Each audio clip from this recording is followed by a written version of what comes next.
एक गांव में सुमित्रा नाम की एक औरत रहती थी। वह बहुत सुंदर थी, लेकिन उसमें एक बुरी आदत थी।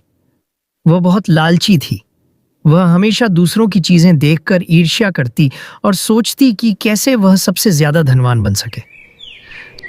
इसलिए एक दिन सुमित्रा नदी के किनारे कपड़े धोने गई। वहां उसे एक सुनहरी मछली मिली जो पानी से बाहर फंसी हुई थी। सुमित्रा ने मछली को पकड़ लिया।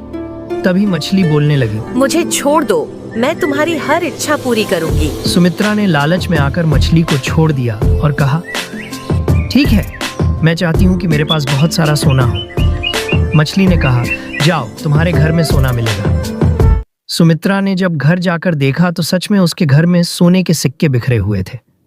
लालच का बढ़ना कुछ दिनों तक सुमित्रा खुश रही, लेकिन फिर उसे और अधिक धन चाहिए था। वह फिर नदी के पास गई और मछली को पुकारा। इस बार उसने कहा, मुझे पूरे गांव की सबसे अमीर महिला बनाओ। मछली ने उसकी यह इच्छा भी पूरी कर दी। लेकिन सुमित्रा का लालच यहीं खत्म नहीं हुआ। उसने बार बार मछली से और चीजें मांगी, महल, नौकर चाकर, सुंदर गहने।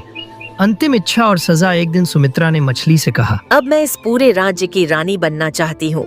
यह सुनकर मछली मुस्कुराई और कहा, तुम्हारा लालच अब तुम्हें खत्म कर देगा। और यह कहकर मछली गायब हो गई। सुमित्रा ने जब घर लौटकर देखा तो उसका सारा धन गायब हो चुका था।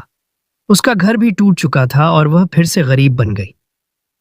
सीख यह कहानी सिखाती है कि लालच हमेशा बर्बादी का कारण बनता है। संतोष ही सच्चा सुख है।